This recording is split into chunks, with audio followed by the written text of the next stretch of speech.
문예지 탐구방송 요즘 소설 이야기 120번째 이야기 시작합니다.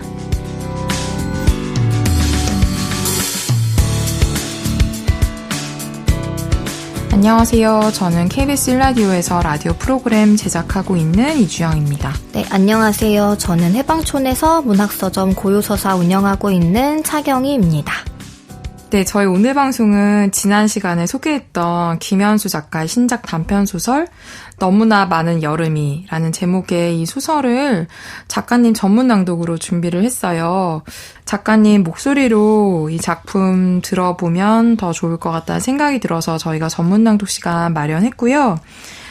많이 들어주신 분들도 많았고 후기 남겨주신 분들도 있었는데요. 그중에서 하나만 소개해드리면 고콩알님 팟빵에서 이번 회차 듣다가 펑펑 울어버렸네요. 저에게도 꼭 필요했던 것 같은 소설 소개해주셔서 감사합니다라고 남겨주셨어요. 네. 그리고 고요서사 찾아오셨다고? 네, 들었습니다. 오늘 녹음하는 당일 오셔갖고 에피 구입하시고 친구분들한테도 선물하고 싶어서 보내드린 분도 계시고 오늘 같이 온 분한테도 선물하시고 사실 요소야 리뷰 남겨주셔도 구매까지 하시는 경우는 저희는 잘 모를 수 있잖아요. 그런데 직접 와주셔갖고 네, 되게 감사했습니다. 네, 저희도 또 이 방송 통해서 이 작품의 매력을 더 많이 만날 수 있는 계기가 되면 좋겠다는 생각이 듭니다. 네.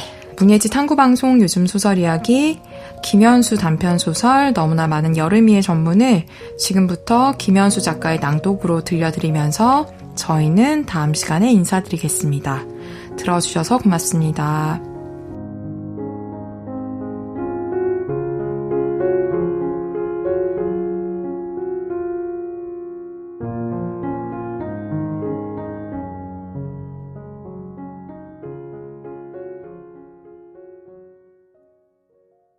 너무나 많은 여름이 1. 늦은 밤 병원에 도착했을 때 입구는 철저하게 봉쇄돼 있었다.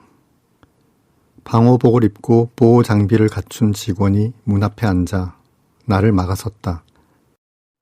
지금은 아무도 못 들어갑니다. 나는 어떤 일이 있어도 안으로 들어가야만 했다.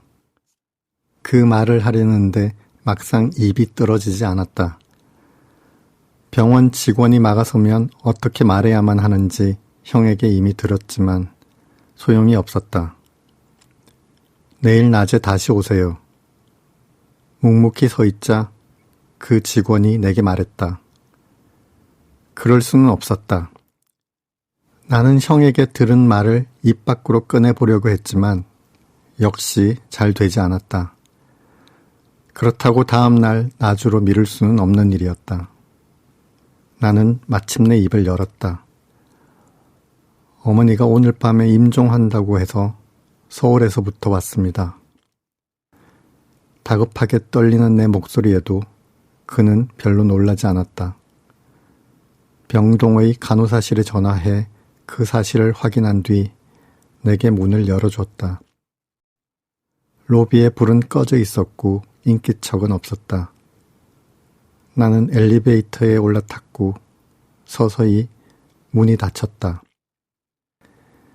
왜 지금 나는 여기에 있는가? 엘리베이터가 올라가는 동안 그런 질문이 떠올랐다.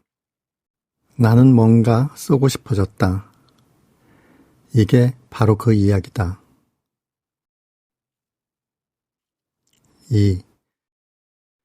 80살이 지나면서 엄마의 몸은 여기저기 조금씩 고장나기 시작했다.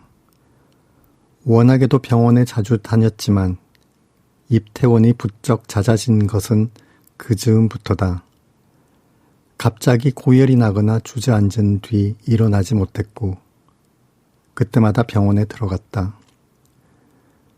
병세가 조금만 호전되어도 엄마는 집으로 돌아가겠다고 고집을 피웠다. 그러나 그 조금만 나아진 상태는 그리 오래 가지 않았다. 입퇴원 주기가 점점 짧아지면서 병원을 오가는 일은 모두에게 번거로운 일상이 되었다. 2020년 봄, 대구와 경북 지역의 코로나 환자가 속출할 무렵에도 엄마의 일상은 그렇게 계속되고 있었다. 하지만 변화는 불가피했다. 입원 절차가 그전보다 어려워졌다. 병원 입구에서 PCR 검사를 받고 귀가했다가 하루나 이틀 뒤 결과가 음성으로 나와야 비로소 입원할 수 있었다. 매번 PCR 검사를 받는 것도, 혹시 감염자가 있을지도 모를 병원에 들어가는 것도 상당한 스트레스였지만 한바탕 전쟁을 치르는 듯 그렇게라도 입원하고 나면 다들 한숨을 돌릴 수 있었다. 그러던 어느 날 뜻밖의 소식이 전해졌다. 환자가 늘어나자 당국이 코로나 환자들을 위한 병상을 늘리면서 엄마가 다니던 김천 의료원이 코로나 전담병원으로 지정된 것이다. 다른 입원 환자들과 마찬가지로 엄마 역시 김천 의료원에서 나와 다른 병원을 찾아가야 했다. 하지만 바로 입원할 수는 없었다. 역시 PCR 검사를 받고 결과를 기다려야만 했다. 불편함은 우울함으로 이어졌다. 언제까지 이런 일이 계속될까 궁금했다. 그러나 우리는 지금까지도 알지 못한다. 언제까지 이런 일이 계속될 것인지. 3. 돌아보면 2019년은 여느 해와 다를 바 없이 끝났다. 나중에 어떤 단편 소설을 쓰느라 유튜브에서 2019년 연말의 타종식 중계 화면을 다시 찾아본 적이 있었다. 한참 보는데 왠지 모를 상실감이 들었다. 종각 앞에 수많은 사람들이 모여 새해의 시작을 축하하고 있었다. 그 가운데에는 서로 키스하는 연인들도 있었다. 나는 몇 번이고 반복해서 그 장면을 들여다보았다. 그들은 알고 있었을까? 그렇게 마스크도 없이 낯선 군중의 틈바구니에서 서로 입맞춤 할 수 있는 날이 이렇게 오랫동안, 어쩌면 영영 찾아오지 않을 수도 있으리라는 것을. 2020년 우리의 삶은 크게 달라졌다. 직접적인 인간관계는 가족, 친척, 사무실 동료, 몇몇 친구들로 축소됐다. 누군가의 얼굴을 온전하게 본다는 것은 이제 특별한 의미가 됐다. 코로나19에 감염돼 죽는 사람들이 있었고, 백신을 맞은 뒤 죽는 사람들이 있었다. 어떤 죽음도 쉽게 납득할 수 없었다. 영화에서나 본 듯한 일들이 매일매일 펼쳐졌다. 지금까지 우리가 살아온 삶의 방식이 바뀌고 있는 것만은 틀림없었다. 그러나 어떤 식으로 바뀌어 가고 있는지는 알 수 없었다. 변화의 끝에 파국이 있을지, 새로운 삶으로 이어질 것인지. 4. PCR 검사를 마치고 음성 판정을 받은 뒤 엄마는 다른 병원에 입원했다. 5. 그해 봄 나는 사람들을 거의 만나지 않았다. 혼자 산책하는 일이 많아졌다. 웬일인지 전보다 소설이 잘 쓰졌다. FM 라디오에서 흘러나오는 음악이 절절하게 들렸다. 아침 저녁으로 뜨고 지는 해와 달도 선명하게 보였다. 책도 더 잘 읽혔다. 150여 년 전 미국에 헨리 데이비드 소로라는 사람이 살았다.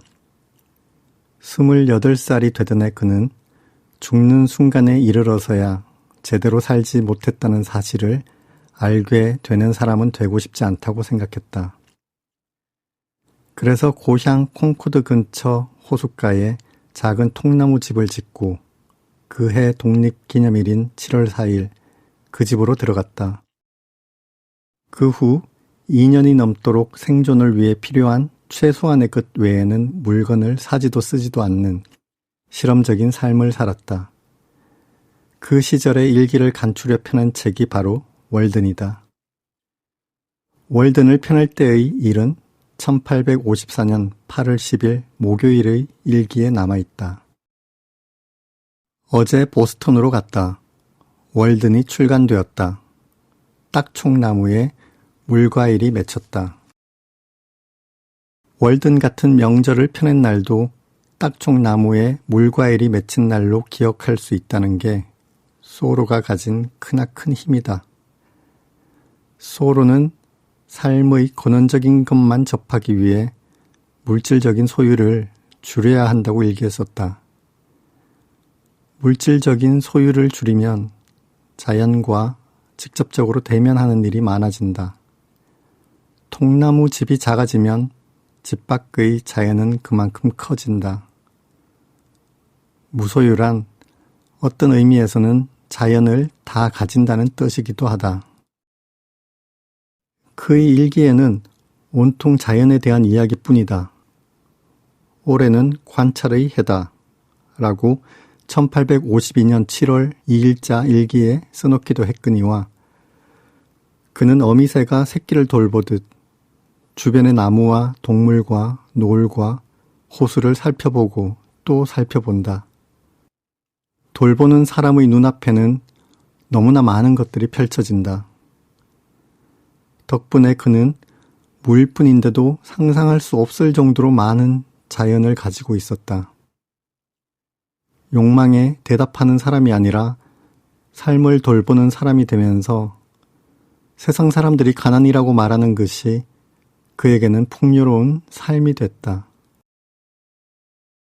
너무나 많은 호수와 너무나 많은 노동, 너무나 많은 고독과 너무나 많은 책과 너무나 많은 일기와 너무나 많은 침묵, 너무나 많은 들꿩과 너무나 많은 도요새와 너무나 많은 개미떼, 너무나 많은 추위와 얼음과 눈, 너무나 끝없이 펼쳐지는 허공, 너무나 경이로운 세계. 자신이 알지 못하는 일들이 끊임없이 일어나는 곳이 바로 이 세계라는 사실을 인정하면 엄마가 아이를 바라보듯 자연을 구석구석 살펴보고 돌볼 수밖에 없다. 돌보는 사람에게 이 세계는 딱총나무에 물과일이 맺히는 것과 같은 놀라움으로 가득한 곳이다. 돌이켜보면 중국 우한의 한 시장에서 정체불명의 폐렴 환자들이 속출한다는 뉴스가 전해졌을 때만 해도 먼 나라의 이야기로 들렸다. 박쥐를 먹어서 생긴 괴질환이라니 영화 속 이야기 같았다. 그로부터 한 달도 지나지 않아 우리 삶에 이토록 큰 영향을 끼치게 될 줄은 전혀 몰랐다. 그러나 전혀 몰랐더라도 괜찮다는 것을 나는 서서히 깨달아가고 있다. 소로가 1854년 2월 19일에 쓴 일기는 다음과 같다. 지금 이 시기는 여름철에는 걷기 어려운 늪지, 강, 호수를 걸어야 할 때다. 얼어붙은 늪지와 강과 호수를 보며 그는 우울해할 것이 아니라 그 위를 걸어야 할 때라고 말한다. 어떻게 하면 그 위를 걸을 수 있을까? 또 다른 추운 날인 1853년 1월 3일에 쓴 일기에 그 해답이 나온다. 나는 자연 속에서 온전히 기쁨을 누릴 수 있다.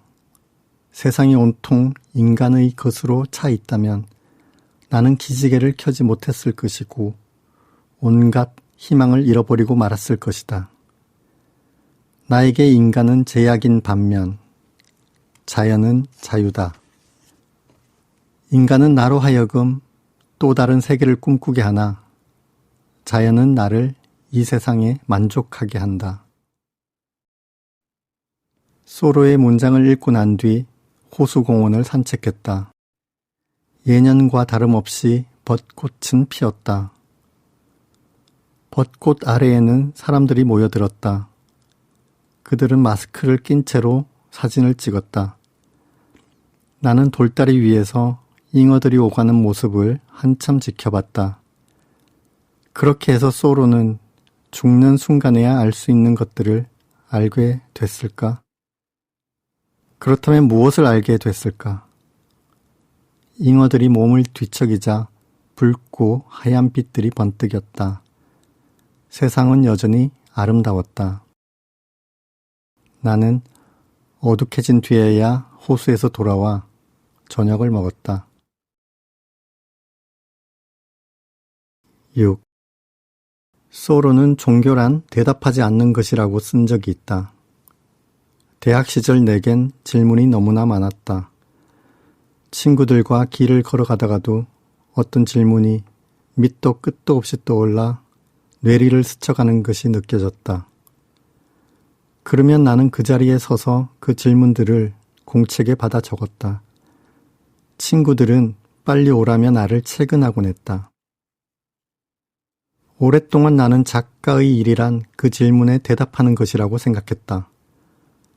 받아 적은 질문들은 공책 안에서 자리를 잡는다. 그대로 사라지는 질문도 있지만 끈질기게 되살아나는 질문도 있다. 되살아나는 질문들은 마중물처럼 다른 문장들을 끌어온다.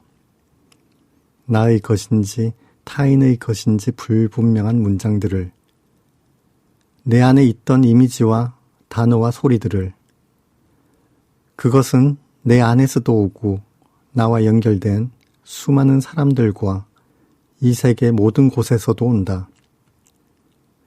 그것들은 내 안에서 서로 부딪히며 새로운 이미지와 단어와 소리를 만들어낸다. 그렇게 나는 많은 이야기를 만들었다. 그리고 엄마를 만나러 가는 병원 엘리베이터 안에 섰을 때 나는 그 어떤 이야기도 답이 될 수 없다는 것을, 어떤 이야기를 만들어도 답이 될 수 없는 곳에 지금 내가 와 있다는 것을 알게 됐다. 7. 새벽 3시, 문득 호수공원에 수련이 피었는지 궁금했다. 한번 궁금증이 생기니 가만히 앉아 있을 수가 없었다. 그래서 글을 쓰던 책상에서 일어나 깊은 밤의 호수공원으로 수련을 보러 갔다. 한참 여름이 지나가고 있을 무렵의 일이겠다. 그 시간이면 사람들이 없으리라 생각했지만 가로등이 꺼진 어두운 산책로를 따라 걷는 사람들이 있었다. 새벽 3시에 호수공원을 걸어가는 사람들이라면 저마다 사연이 있을 것이다. 그 사연 하나하나를 물어보고 싶은 건 소설가의 본능이다. 그러나 그들의 심야 산책을 방해할 수는 없는 일이니 스스로에게나 왜 이 시간에 이 길을 걷고 있는지 물어볼 수밖에. 마감은 코앞이고 쓰는 소설은 진퇴양난의 수렁에 빠졌는데 잠조차 오지 않을 때 나는 밖으로 나가 걷는다. 그럴 때 걷는 일은 큰 도움이 된다. 걸어가는 동안에는 적어도 걸어가고는 있으니까 책상 앞에 앉아 아무것도 하지 못하는 것보다는 걷는 게 나으니까. 걸어가면서 나는 온갖 생각을 한다. 소설가가 아니라 다른 일을 했으면 어땠을까? 과연 이 소설을 끝까지 쓸 수 있을까? 주인공은 왜 거기서 그런 행동을 한 것일까? 그 사람은 왜 그랬을까? 나는 왜 그래야만 했던 것일까? 수련이 피었는지 보러 가야겠다고 마음먹은 밤도 그랬다. 연재 소설의 마지막 부분에 이르렀는데 이야기는 끝나지 않고 있었다. 장편 소설은 시작할 때보다 끝낼 때가 훨씬 더 어렵다. 이야기를 끝내는 것은 젠가의 맨 아래쪽 막대기를 빼내는 것과 같다. 지금까지 쌓아온 이야기들을 망가뜨리지 않고 끝내려면 절묘한 기술이 필요하다. 하지만 모든 정황은 그게 불가능하다는 것을 가리키고 있다. 내가 쓰려는 그 결말을 쓰면 지금까지의 모든 것이 허물어질 것이 분명하다. 이 퍼즐의 답을 구하기 위해 나는 걷는 것이다. 8. 답을 찾을 수 없는 질문 앞에서 생각은 제멋대로 오간다. 스스로 맥박치고 움직이는 혈관이나 내장과 같아. 어떤 생각은 내 의도와 무관하게 저절로 생겨났다가 저절로 사라진다. 이제는 그 사실을 잘 알게 됐지만 어릴 때만 해도 나는 내 안에서 스스로 생겨나는 생각이 두려웠다. 내가 그 생각의 주인이라고 믿었기 때문에 그런 생각을 할 수 있다는 것 자체에, 그리고 그런 생각이 영영 사라지지 않을까봐, 또 그 생각들이 현실이 될까봐. 그런 생각 중 하나가 바로 엄마가 죽는 일이었다. 어느 날 갑자기 엄마가 죽는다는 생각. 도대체 그런 생각들은 어디에서 오는 것인지. 그럴 때면 엄마가 없는 세상을 상상했다는 것만으로도 죄송했다. 생각과 마찬가지로 엄마가 죽을 수 있다는 연락도 제멋대로 찾아온다. 9. 달리기가 좋은 것은 몸을 가꾸듯 마음도 가꾸는 느낌이 들기 때문이다. 체력 단련이나 건강을 피트니스라고 부르는 데서 알 수 있다시피 몸이 말 그대로 내 것처럼 착 달라붙을 때가 있다. 물론 건강할 때다. 그럴 때는 팔다리를 내 마음대로 쓸 수 있어 너무나 신난다. 힘든 훈련을 참고 견디며 달리기를 계속하면 어느 순간 마음 역시 내 마음대로 쓰는 듯한 기분이 든다. 그럴 때 나는 달리고 싶을 때 달리고, 달리고 싶지 않을 때 달리지 않을 수 있는 사람이 된다. 보통 마음은 그 반대로 움직이려 하지만 훈련된 마음은 잘 따라온다. 그러나 여기까지 가려면 애를 써야만 하고, 애를 쓸수록 지금의 몸과 마음이 싫어진다. 처음부터 건강한 몸과 마음으로 태어났다면 얼마나 좋을까. 참고 견디며 훈련하면 머지않아 그런 몸과 마음을 가지겠지만 조금만 방심하면 또 예전으로 돌아간다. 반면에 걷는 것은 전혀 애쓰지 않아도 된다. 걷지 못할 만큼 몸과 마음이 힘들 때도 있긴 하지만 대개는 쉽게 걸을 수 있다. 별 노력 없이 수월하게. 그럴 때 걷기는 사랑과 닮아 있다. 애쓰거나 노력하지 않아도 술술 할 수 있는 일이 사랑이다. 이 말을 뒤집으면 애쓰거나 노력해야만 얻을 수 있는 것은 사랑이 아니라는 뜻이다. 사랑은 지금의 내 마음과 몸으로 하는 것이지 미래에 만들어진 몸과 마음으로 하는 게 아니다. 사랑하는 사람은 언제나 지금의 몸과 마음을 긍정할 수밖에 없다. 어쩌면 게으를 수도 있는 지금의 몸과 마음으로도 수월하게 할 수 있는 게 아니라면 어찌 사랑이라고 말할 수 있을까? 호수공원을 달릴 때는 몰랐는데 이제는 걷는 것도 참 좋다는 것을 알게 됐다. 10. 어두운 산책로를 따라 걸어가 새벽 3시의 수련 앞에 섰다. 그때까지도 질문은 사라지지 않았다. 다만 달빛 아래 둥근 잎들 위로 수련의 봉우리들이 보였다. 불과 100여 미터만 나가면 도시의 불빛이 있었지만 거기에는 고요함과 아름다움 뿐이었다. 나무 데크 위에 한참 앉아 그 풍경을 바라봤다. 수련은 피었을까? 질문이 나를 거기까지 데려갔고 그 풍경을 보는 순간 질문은 사라졌다.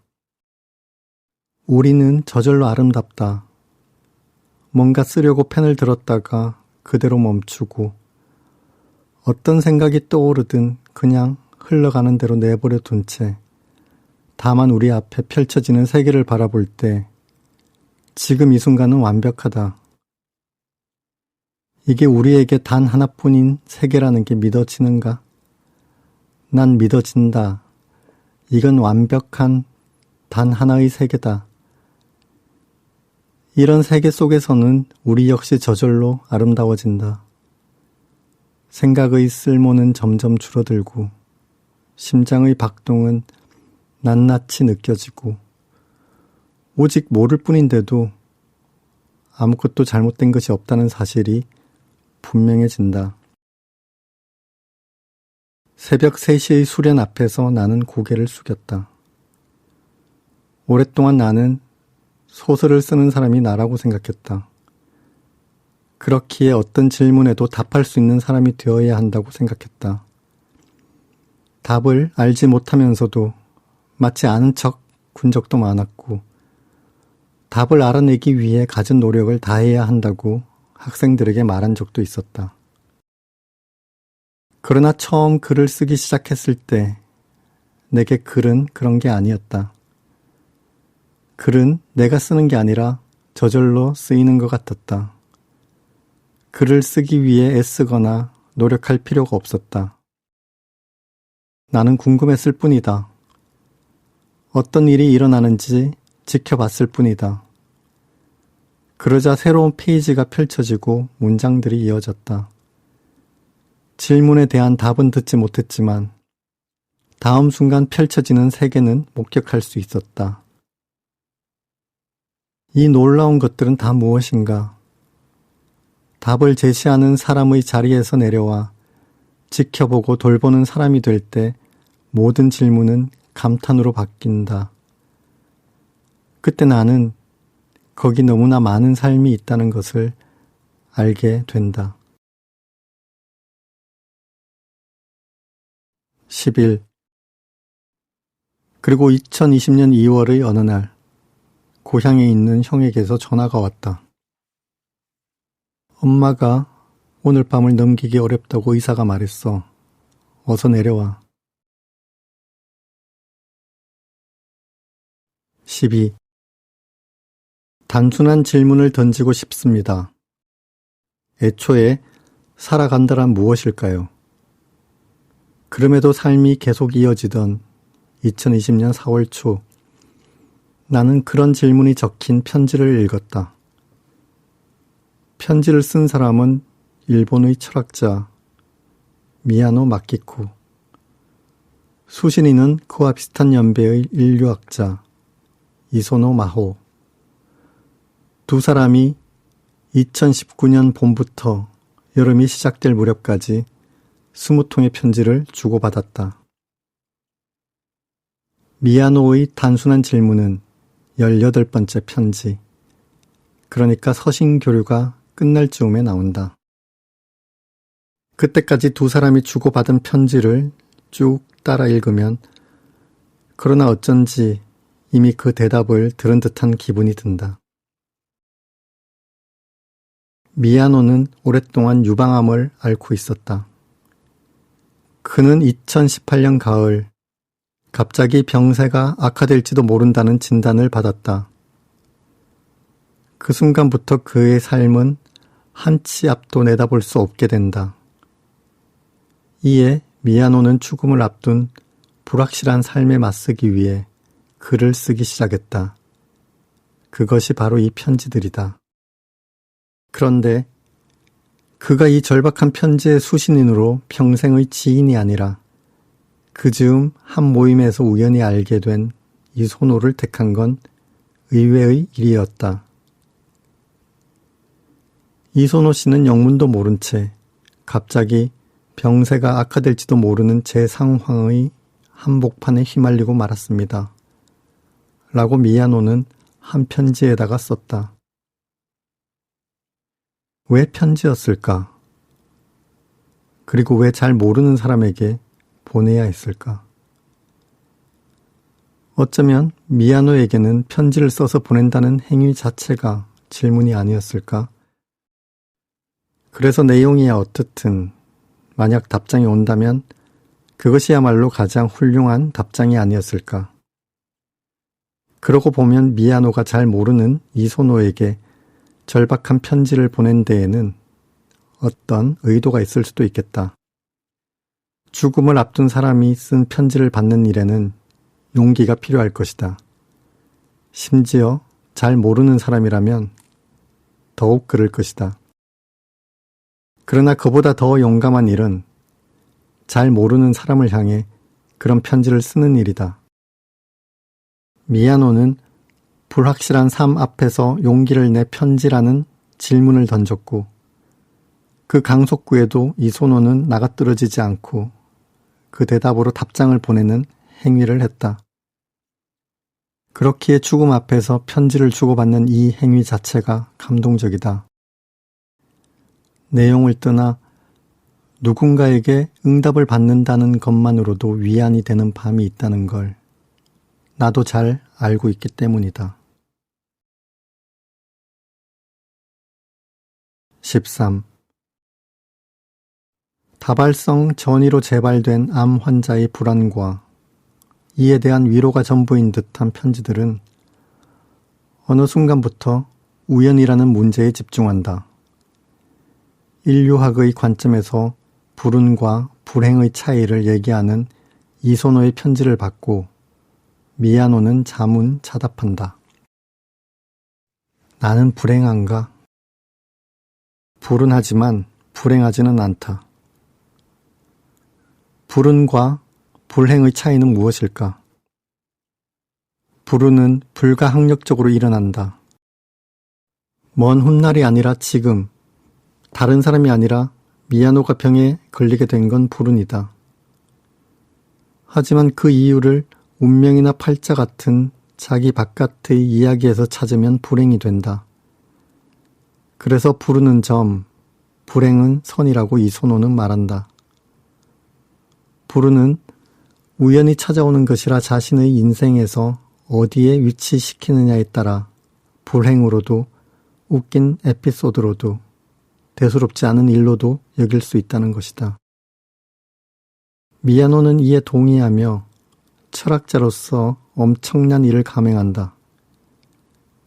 암이라는 최악의 불운 앞에서도 암 환자라는 불행의 스토리에 빠지지 않기로 한 것이다.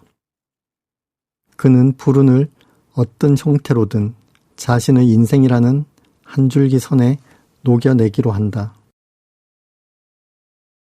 살아간다는 건 우연을 내 인생의 이야기 속으로 녹여내는 일일지도 모르겠다. 그러자면 우연이란 나아가 있기에 일어난다는 사실을 깊이 받아들여야만 한다.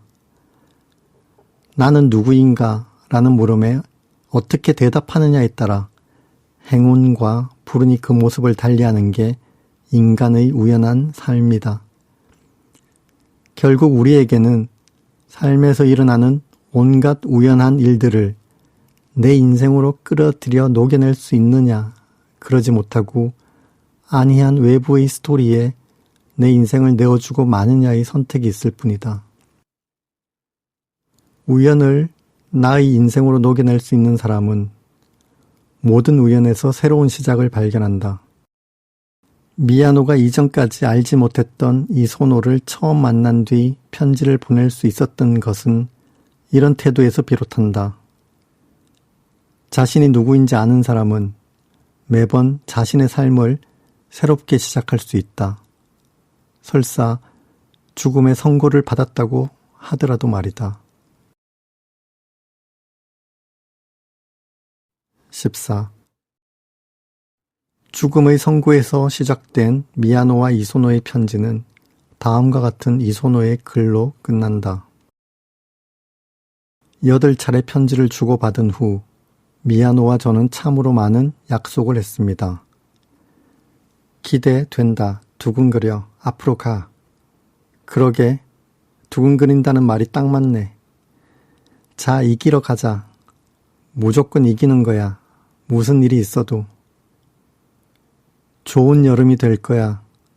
최고의 여름이 될 거야. 이들이 말하는 좋은 여름, 최고의 여름은 미야노가 죽고 난 뒤의 여름이다. 누군가 죽고 난 뒤의 여름. 그렇게 되뇌고 나니 머리를 쇠망치로 두들겨 맞은 듯한 기분이었다. 항상 죽어가는 사람은 있을 테니 지금까지 내가 살아온 여름은 모두 누군가 죽고 난 뒤의 여름이었다. 그리고 그 중에는 분명 좋은 여름, 최고의 여름도 있었을 것이다. 좋은 여름은 누군가 죽고 난 뒤의 여름, 누군가 죽고 난 뒤의 여름은 최고의 여름. 어떤 이름으로 부르든 여름은 단 하나뿐이다. 하나뿐인 여름이 해마다 시작된다. 미야노의 마지막 편지는 다음과 같았다. 얼마나 멋진 일인가요? 운명을 살아간다는 것은 세계를 향해 뛰어드는 것입니다. 뛰어드는 순간 우리는 이 세계가 온갖 우연이라는 만남에서 나를 발견해내어 새로운 시작이 태어나는 곳이라는 사실을 알 수 있습니다. 어쩜 이 세계란 이토록 경이로울까? 저는 시작을 앞에 두고 사랑스러움을 느낍니다. 우연과 운명을 통해서 타자와 함께하는 시작으로 가득한 세계를 사랑합니다. 이것이 지금 제가 도달한 결론입니다. 15. 아우구스티누스가 우리에게 남긴 지침은 다음과 같다. 사랑하라. 그리고 그대가 좋아하는 것을 하라. 그는 제대로 사랑하는 방법에 대해서도 설명했다. 제일 먼저 이기적인 마음이 없어야만 한다. 자기 이익을 먼저 취하려는 탐욕의 마음을 버리고 나만 손해본다는 두려움에서도 벗어난다. 다음으로 겸손해야 한다. 남을 깎아내리면서 스스로 지켜 세우려는 욕망을 버린다. 자신의 욕망에 답하려는 마음에서 벗어나 아이를 돌보는 엄마처럼 삶의 주인이 되어 지켜보는 마음을 얻는다. 그러면 저절로 내면의 고요함이 찾아온다. 좋아하는 것에 대한 갈망도 싫어하는 것에 대한 혐오도 없어지면서 매 순간 풍요롭게 펼쳐지는 너무나 많은 삶을 받아들이게 된다. 이 상태가 미야노가 말한 우연한 만남이 끊임없이 일어나는 세계 속으로 뛰어든 상태일 것이다. 사랑한다 라는 동사는 이런 세계를 대면한 사람의 마음에서 일어나는 역동적 순응을 뜻한다.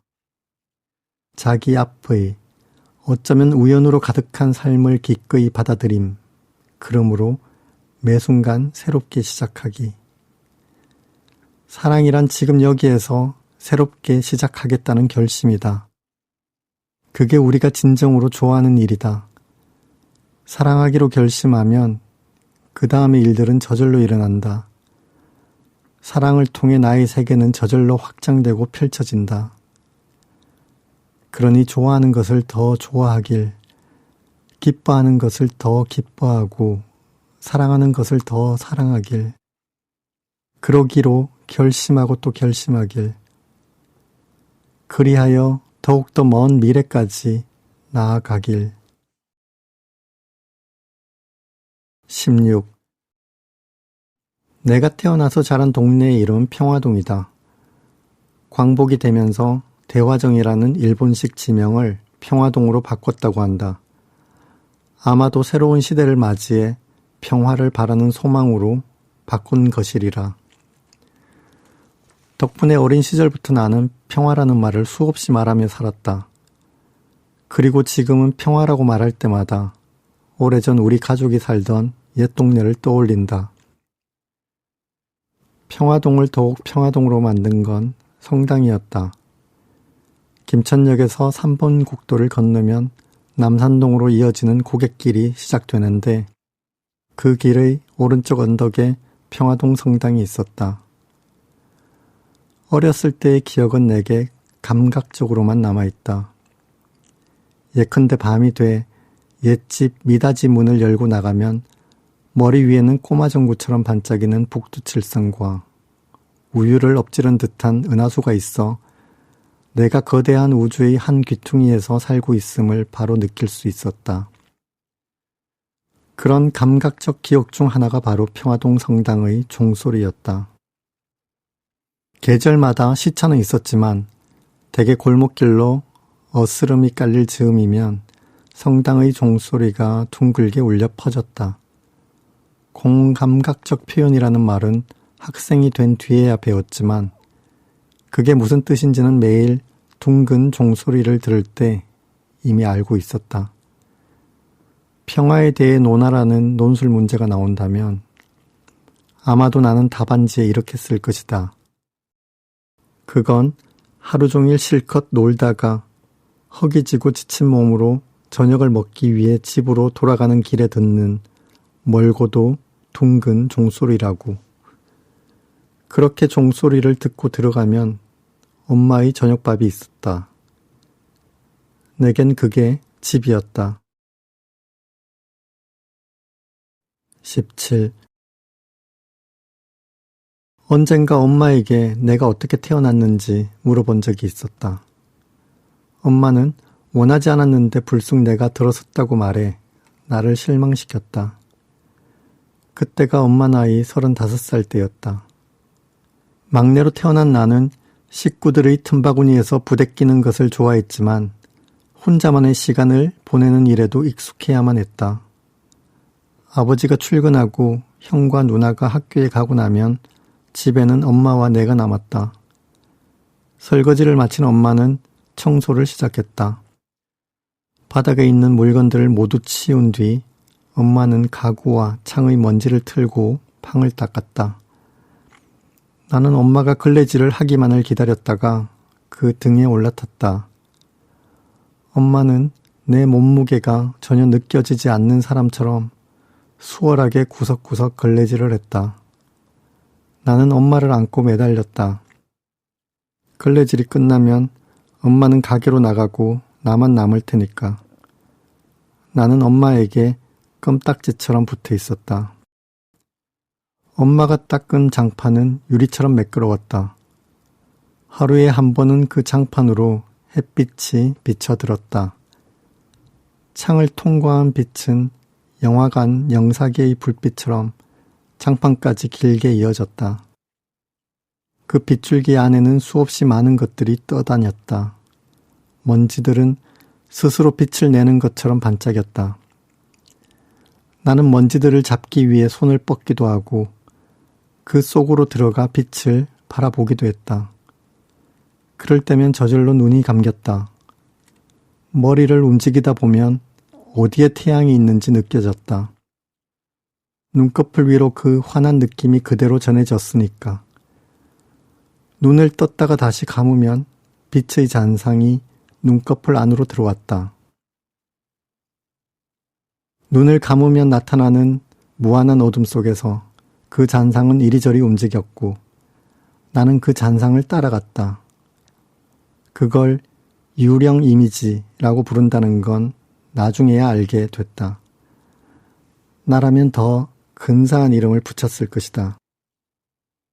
그 잔상을 따라갈 때마다 내겐 이루 말할 수 없이 행복한 마음이 생겼으니까. 나는 그 잔상을 몇십 분이라도 들여다볼 수 있었고 나중에는 빛을 보지 않고도 잔상을 만드는 법을 알게 됐다. 그래서 잠들기 전이면 을에 눈을 감고 그 잔상을 바라보곤 했다. 덕분에 나는 늘 행복하게 잠이 들었다. 18. 열무는 여름에 태어났다. 휴가철이었다. 산부인과 대기실에서 6시 내 고향이라는 프로그램을 보고 있는데 아이가 태어났다며 간호사가 나를 불렀다. 지금까지 어디에도 없던 아이를 만나게 된다니 가슴이 두근거렸다. 간호사가 아이를 안고 나왔다. 안아보라고 하는데 나는 어찌할 바를 몰랐다. 시키는 대로 왼팔로 안았다. 손바닥으로 머리를 감싸면 팔을 접고도 팔뚝 위에 올려놓을 수 있을 정도로 작았다. 신기해서 바라보는데 갑자기 아이가 한쪽 눈을 떴다. 나도 모르게 인사말이 나왔다. 반가워. 내가 네 아빠야. 어디서 이 아이가 왔는지는 모르겠지만 아무래도 아주 먼 곳에서, 그것도 아주 힘들게 온 것 같아서, 그리고 여기는 처음이라 무서워할 것 같아서 최대한 밝게 인사했다. 여기가 아주 좋은 곳이랄 수는 없지만 아주 나쁜 것도 아니니까. 내가 마음에 들까 어떨까? 그렇게 심장이 두근두근.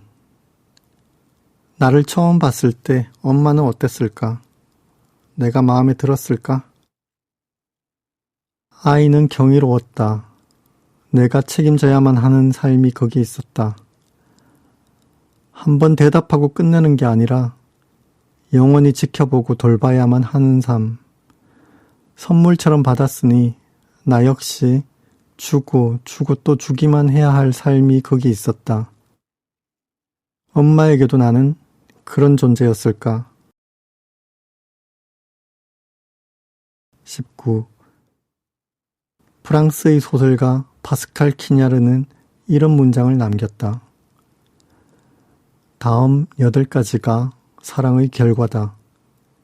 사랑은 심장을 빨리 뛰게 하고, 고통을 진정시키고, 죽음을 떼어놓고, 사랑과 관련되지 않은 관계들을 해체시키고, 낮을 증가시키고, 밤을 단축시키며, 영혼을 대담하게 만들고, 태양을 빛나게 한다. 나는 아우구스티누스가 우리에게 남긴 지침을 한 번 더 읽었다. 사랑하라. 그리고 그대가 좋아하는 것을 하라. 20. 아직은 열무가 아이였을 무렵 우리는 저녁을 먹고 나면 동네를 산책하곤 했다. 건강상의 이유로 시작한 산책이었으나 며칠 지나지 않아 이유 따위는 다 잊어버렸다. 산책은 그 자체로 좋았다. 고양시 정발산 바로 옆의 빌라에서 살 때였다. 우리는 작고 하얀 개를 기르고 있었다. 이름은 딸기였다. 딸기는 산책하기 위해 태어난 강아지였다. 산책이라는 말만 들어도 신나서 현관문 쪽으로 달려갔다. 단독주택들 사이로 난 정발산동의 골목길이 우리의 산책로였다. 그 길로는 다니는 사람도 자동차도 거의 없었다. 그럼에도 어둡거나 무섭지는 않았다. 가로등도 있었고 집집마다 불도 밝았다. 밤 하늘 아래 낮은 지붕들 사이로는 길이 많았다. 그 골목을 모두 걸어보자는 게 우리 계획이었다. 오늘은 동네를 앞뒤로, 내일은 좌우로, 그 다음 날에는 앞뒤로 갔다가 좌우로, 매일 저녁 길을 바꿔가며 걸을 수 있었다. 정발산동은 작았지만 산책로는 무수히 많았다. 집을 나서자마자 딸기는 앞장서 달렸다. 보이는 나무 등글마다 쉬를 하기 위해서였다. 정발산동 단독주택의 개들은 멀리서부터 우리가 걸어온다는 것을 알아차렸다. 골목에 들어서면 개들의 기척이 느껴졌다. 짖는 소리만 들어도 그 덩치가 느껴졌다. 딸기는 수박보다 작은 개였다. 하지만 짖지 않고 마주 짖었다. 그 개들이 대문 안쪽에 묶여 있다는 사실을 잘 알고 있는 것 같았다. 걷는 동안 열무는 내게 이야기를 해달라고 졸랐다. 나는 매일 이야기를 만들어야 했다. 궁여지책으로 열무에게 사준 인형들을 주인공으로 이야기를 만들었다. 시작은 갈색 곰 한 마리였는데 차츰 이야기에 살이 붙으면서 쌍둥이 동생이 생겼다. 그렇게 세 형제 곰, 윤곰돌, 딸랑이, 띨룽이의 캐릭터가 만들어졌다. 처음에는 이야기를 억지로 만들었지만 곧 그럴 필요가 없어졌다. 드디어 여름방학이다 라고 누군가 외치면 곰들의 여름방학에 대한 이야기가 저절로 흘러나왔다. 일단 시작한 이야기는 꼬리에 꼬리를 물고 이어졌다.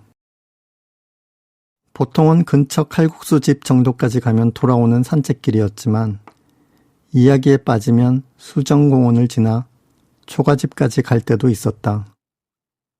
저절로 이어지는 이야기를 우리는 멈출 수 없었다. 이야기가 모두 끝나면 우리는 지쳐 있었다. 그때쯤이면 딸기도 뒤처져 그 자리에 주저앉기도 했다. 그러면 딸기를 안아들며 내가 물었다. 집으로 돌아갈까? 그러면 열무가 대답했다. 집으로 돌아가자. 20일. 이윽고 엘리베이터가 멈추고 문이 열렸다. 왜 지금 나는 여기에 있는가? 살면서 그 병원의 엘리베이터를 타고 엄마의 임종을 지키러 가리라고 예상한 적은 단 한 번도 없었다. 그때까지 그 병원은 우리 삶에서 존재하지 않는 곳이었다. 그런데 지금 나는 죽어가는 엄마의 얼굴을 보기 위해 여기 있다고 생각하니 기분이 묘했다. 병실 앞에는 엄마의 이름만 붙어 있었다. 임종을 대비해 1인실로 옮겨진 것이다. 죽음의 형식은 언제나 외롭다. 문을 열자 침대에 누워 눈을 감고 있는 엄마의 얼굴이 보였다. 나는 무척 두려워졌다. 그때 엄마가 눈을 떴다. 엄마에게 우리가 왔다고 말했다. 엄마가 수없이 불렀을 그 이름들을 엄마에게 말했다. 그러자 엄마는 우리를 쳐다봤다. 소로가 월든 호숫가의 딱총나무를 관찰하듯이. 우리를 알아보자마자 엄마는 어떤 두려움도 없는 표정으로 우리를 반겼다. 다 왔구나. 눈물이 차올랐지만 그런 엄마 앞에서 울 수 없었다. 엄마는 다시 힘을 낸 것이었을까? 엄마는 전혀 임종을 앞둔 사람처럼 보이지 않았다. 우리는 엄마의 손을, 팔을, 그리고 이마를 만졌다. 엄마의 몸은 펄펄 끓는 것처럼 뜨거웠다. 그런데 그게 하나도 이상하지 않았다. 내게 엄마는 늘 그렇게 따뜻한 사람이었으니까 아픈 엄마의 몸이 하나도 이상하지 않았다. 잠시 후에 엄마가 말했다. 나는 괜찮으니까 이제 집에들 가. 집에 가서 맛있는 거 먹어. 엄마가 있어야 집이지. 빨리 나와서 같이 집에 가요. 그렇게 말하는데도 엄마는 자꾸만 집에 가서 밥을 먹으라고 했다. 당연히 우리는 엄마의 곁을 떠날 수 없었다.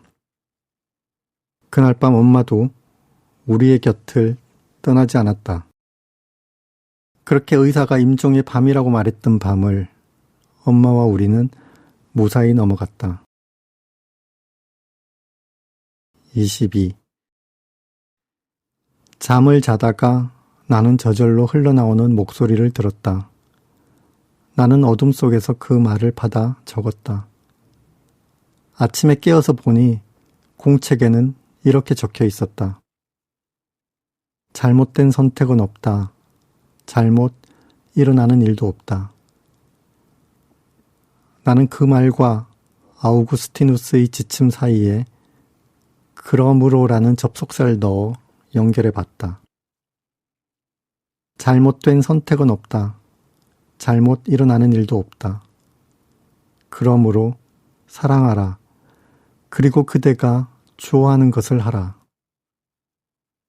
너무나 많은 여름이, 너무나 많은 골목길과 너무나 많은 산책과 너무나 많은 저녁이 우리를 찾아오리라. 우리는 사랑할 수 있으리라. 우리는 좋아하는 것을 더 좋아할 수 있으리라. 내 나이대의 엄마를 어제 일처럼 생생하게 떠올릴 수 있는 것처럼 먼 훗날 내 나이대의 열무를 충분히 상상할 수 있으리라. 23. 엄마는 1935년 음력 1월 9일 일본의 치바현에서 태어났다. 11남매 중 끝에서 세 번째였다. 소학교에서 수업을 받고 있는데 오빠가 찾아와 집에 가자고 했고 그게 학교에 간 마지막 기억이었다. 그 길로 외갓집 식구들은 해방된 조국으로 돌아왔다. 그 다음은 그 시절의 한국인이라면 모두가 겪은 역사가 이어졌다. 한국전쟁, 이승만 정권, 4.19 혁명, 5.16 쿠데타. 제일 먼저 엄마에게 나는 숫자를 배웠다. 이치, 니, 산, 시. 손가락을 꼽으며 나는 일본말로 숫자를 말했다. 당신이 어렸을 때 배운 그대로. 엄마에게서 들은 말 중에서 몇몇 일본말은 내가 가장 좋아하는 말이기도 하다. 24. 어린 시절 엄마와 함께 집에 들어가려고 밤에 제과점에 있다 보면 9시쯤 작은 가방을 들고 한 아주머니가 찾아왔다. 일수 아주머니였다. 거의 말이 없는 분이었다. 그분은 조용히 와서 엄마가 미리 준비한 돈을 건네받고 작은 수첩에 일수 도장을 찍어줬다. 그 일은 매일 반복됐다. 나는 그날 번 돈을 제일 먼저 일수 아주머니에게 건네는 게 어떤 기분일지 전혀 상상하지 못했다.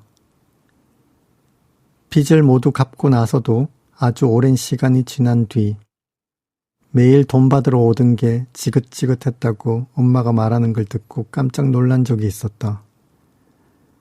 그때까지 엄마는 한 번도 그런 내색을 한 적이 없었기 때문이다. 일수 아주머니가 다녀가고 나면 손님이 뜸해졌다. 그때부터 엄마는 TV 드라마에 빠졌다. 드라마에는 서로 좋아하는 사람이 달라서 생기는 인생의 갖가지 문제들과 함께 사는 가족들 사이에서 일어나는 여러 애환들이 소재로 나왔다. 때로 엄마는 드라마가 어떻게 전개될지 내게 예언하기도 했다. 늦은 밤 제과점에 혼자 앉아 지켜본 TV 드라마 속 갖가지 인생 문제와 여러 애환들의 전개 방향은 되게 뻔했으니까. 드라마가 끝나기를 기다렸다가 나는 집에 가자고 엄마를 졸랐다. 그러나 엄마는 혹시 올지도 모를 손님을 기다렸다. 손님은 올 때도 있었고 안 올 때도 있었다. 그렇게 끝까지 기다린 뒤에야 엄마는 자리에서 일어서며 시마이 하자라고 말했다. 시마이란 일본말이다. 사전에는 끝, 마지막이라는 뜻에서 파생된 끝맺음으로 나와 있다. 시마이란 이제 정리하고 가게 문을 닫은 뒤 집으로 가자는 말이었다. 어린 내가 그토록 기다린 말이었다. 엄마의 시마이 절차는 먼저 그날의 매출액을 정산하는 것에서 시작했다. 빵을 팔면 엄마는 자투리 종이를 모아 집게로 묶어 만든 뭉치에 빵의 이름과 가격을 적었다. 우리도 가게를 볼 때면 거기에 꼬박꼬박 판 것들을 적어 넣었다. 엄마는 그 종이 뭉치와 주판을 앞에 두고 하루 매상을 정산했다. 정산이 모두 끝나면 의자와 테이블을 정돈하고 비닐봉지에 쓰레기를 넣은 뒤 불을 끄고 밖으로 나와 가게 문을 잠갔다. 그때쯤이면 거리에는 다니는 사람들도 차도 많지 않아 한산했다. 우리는 쓰레기를 옆 가게인 서울식품 앞 도로가에 내놓았다. 그리고 우리는 집을 향해 걸어갔다. 25. 집으로 돌아가는 길 역시 사람도 자동차도 다니지 않는 고즈넉하고 은은한 밤길이었다. 집을 지키는 개들도 이제는 잘 나와보지 않았다. 이불을 뒤집어 쓴 듯 정발산동은 어둠에 파묻혔다. 길을 걷는 건 우리뿐이지만 그래도 괜찮다. 우리는 집으로 돌아가고 있으니까. 집으로 돌아가면 푹 쉴 수 있으니까. 정발산동의 길과 마찬가지로 평화동의 길 역시 눈을 감고도 갈 수 있었다. 서울식품 앞에서 횡단보도를 걷는 뒤 인도를 따라 걸었다. 시청으로 향하는 그 길에는 가게들이 절비했지만 그 시간쯤에는 몇 군데를 제외하고는 모두 셔틀을 내려 어두컴컴했다. 이불을 뒤집어 쓴 듯 평화동은 어둠에 파묻혔다. 나는 늘 엄마보다 앞서서 걸어갔다. 앞으로 뛰어가다가도 뒤로 다시 달려가 엄마의 손을 잡았다. 엄마는 나와 함께 걷고 있었다. 우리는 집으로 돌아가고 있었다. 40년 전의 엄마를 마치 어제 일처럼 바라보듯이 나는 40년 뒤의 열무를 마치 내일 일처럼 바라본다. 40년 뒤, 그러니까 2063년의 열무를. 26. 다음 날 앳된 얼굴을 한 젊은 남자가 엄마의 병실로 찾아왔다. 그는 형수가 차고 나간 보호자증을 목에 걸고 있었다. 병원에서는 보호자증을 하나만 제공했다. 나는 보호자증도 없이 들어와 있었다. 그는 엄마가 다니던 성당의 보좌 신부였다. 그가 다녀간 뒤 엄마의 표정은 더욱 평온해졌다. 엄마는 한 번도 아프다는 말을 하거나 신음을 내뱉지 않았다. 이전에도 나는 몇 번이나 임종을 지켜본 적이 있었다. 그렇기에 나는 방금 보좌 신부가 병자 성사를 하며 저토록 평온한 엄마의 고해 성사를 받았다는 게 믿기지 않았다. 임종의 자리에서도 엄마는 고통 속에 있지 않았다. 엄마는 평화 속에 있었다. 나는 마지막 순간까지도 나를 알아보는 엄마에게 몇 번이고 사랑한다고, 나의 엄마여서 고마웠다고 말할 수 있었다. 그 순간 나는 엄마가 되었다. 그것은 이 세상에 남아 계속 살아갈 나에게 준 엄마의 마지막 선물이었다.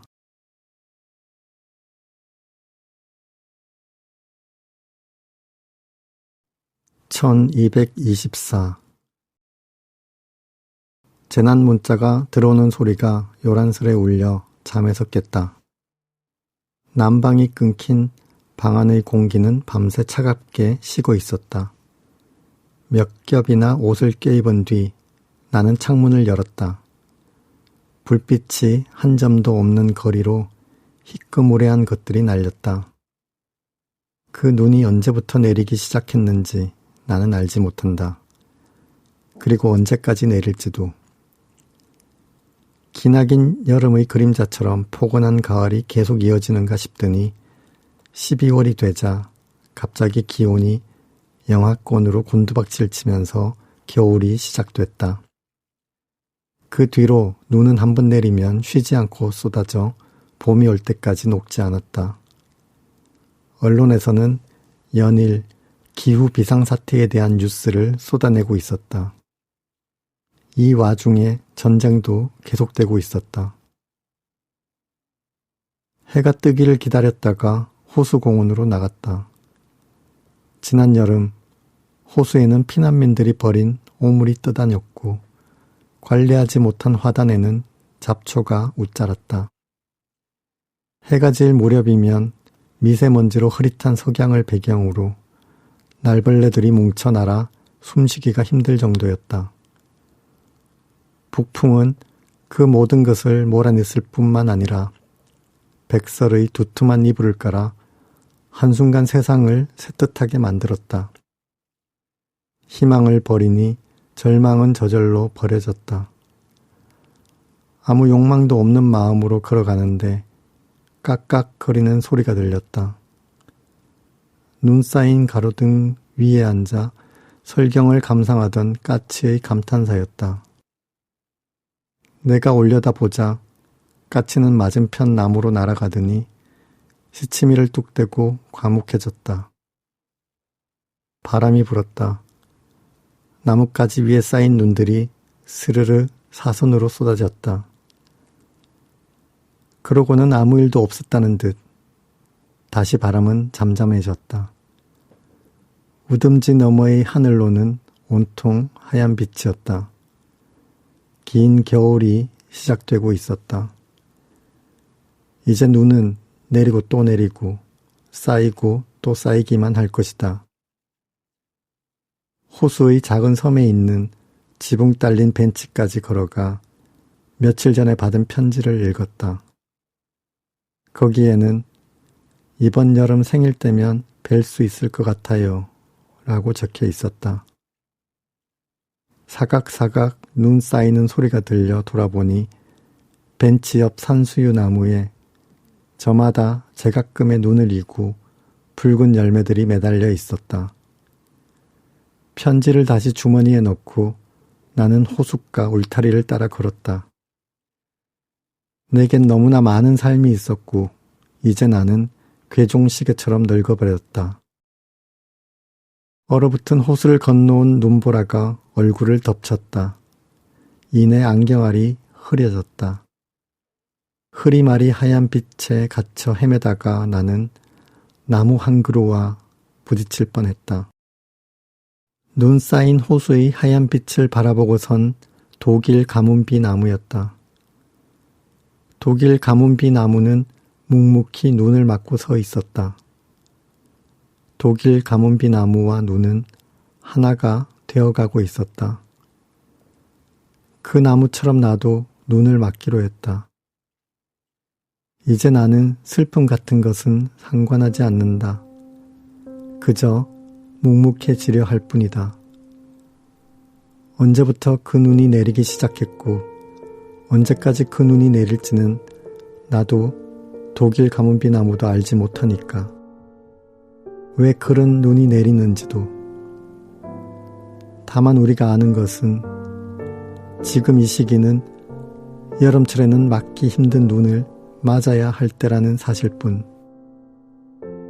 그러고 나면 여름은 저절로 찾아올 테니까. 오래전 호숫가의 소로에게 그랬듯이 그렇게 우리는 여름에 다시 만나기로 약속되어졌다.